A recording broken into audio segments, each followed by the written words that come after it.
everyone, and thanks for stopping by my channel today. This is the Loopy Bloom Die-namics die. It's 6 inches by 1.5 inch, and it creates the cutest little flowers you've ever seen. I have some samples finished for you right now.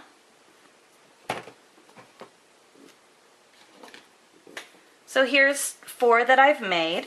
I'm using My Favorite felt from My Favorite Things. It's a really great wool blend felt. This die cuts the perimeter and slits all the way down, and there's this cool score line down the middle. Now that's not going to make a difference with felt, but you'll see in a little bit that it does make a difference with paper. So there's a couple different ways that you can construct your Loopy Bloom. I tend to prefer to use red line tape, and I use the 1/8 inch red line tape. So you're going to run 1 strip of red line tape down one end,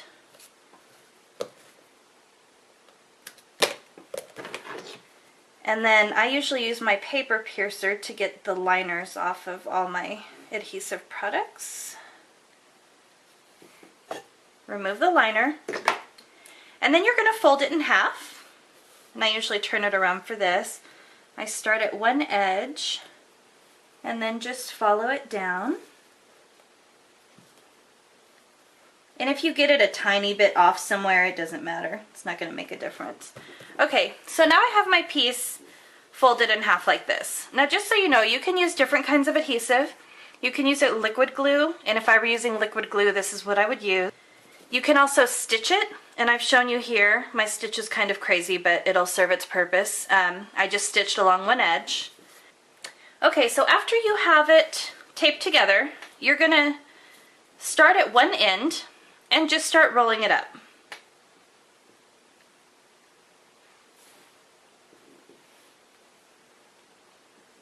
Now the very end of it, you need to glue it down on here. Again, you could use liquid glue, you could use a little strip of red line tape. I love using this little Sure Bonder hot glue gun because it's quick and it adheres right away. I don't have to wait, hold it like I do with liquid glue, worry about it coming apart like I do sometimes with tape. So I just hold it for a second. I'm going to take all that excess off. And then your bloom is done. And you can just fluff it the way you want, and you have a Loopy Bloom. Okay, so let me show you another thing you can do with this. Cut down the center. Okay, so now you have 2 separate pieces. Now what I'm going to do is glue them end to end, and again I'm going to use my Sure Bonder glue gun. Just do a little strip there, and then attach it here. Now with the Loopy Bloom, when it's folded in half, it's real easy for me to hold it and roll it, but this time I'm going to use a bamboo stick, and I'll just kind of hold it against it.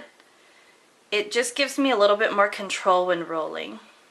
Okay, and then once I'm to the end, I'm going to remove the bamboo skewer. I'm going to grab my Sure Bonder glue gun again, put some glue down, and then seal it up.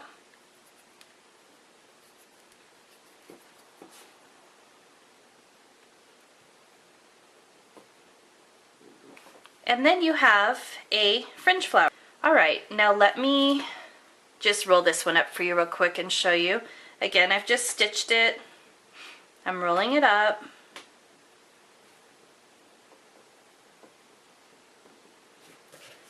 I'm going to add a little strip of hot glue and seal it.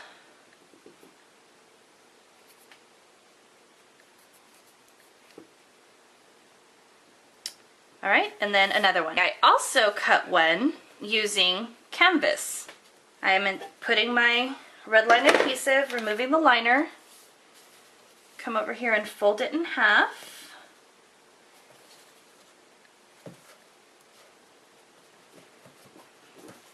Okay, and then I'm just going to roll it up. And I usually start by rolling and then I finish by kind of winding, if that makes sense. That's just what works for me. I'm going to add some of my hot glue. If you don't have this hot glue gun, you really need to go out and get it. I believe Arlene bought it for me at Joann's. I've really been enjoying using it since I've had it. Alright, and then once you have it done, then just fluff it. You can see this gives kind of like a natural rustic look. With the Loopy Bloom, your paper will kind of resist folding in half if you do not have this score line. What I'm going to do before I even add adhesive is I'm going to fold so that my paper knows what to do.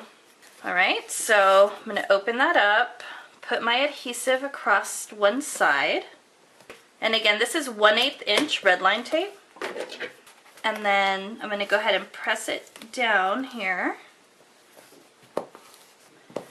Okay, now because paper is a lot more stiff than fabric, what I also do to get it started is I curl it like this all in one direction, and that's just going to make it easier when it comes time to rolling.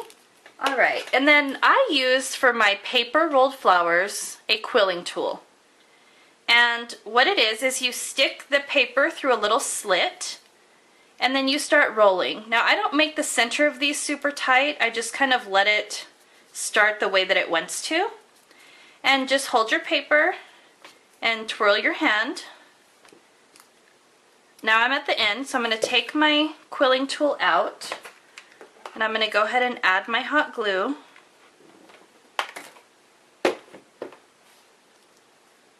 And then seal it up. Now the paper Loopy Blooms are a lot tighter. So you can see right now it's just kind of all rolled up. But all you need to do is start molding out the petals.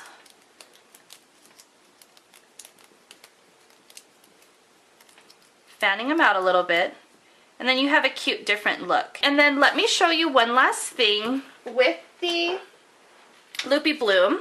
If you grab your paper cutter and you cut along the score line,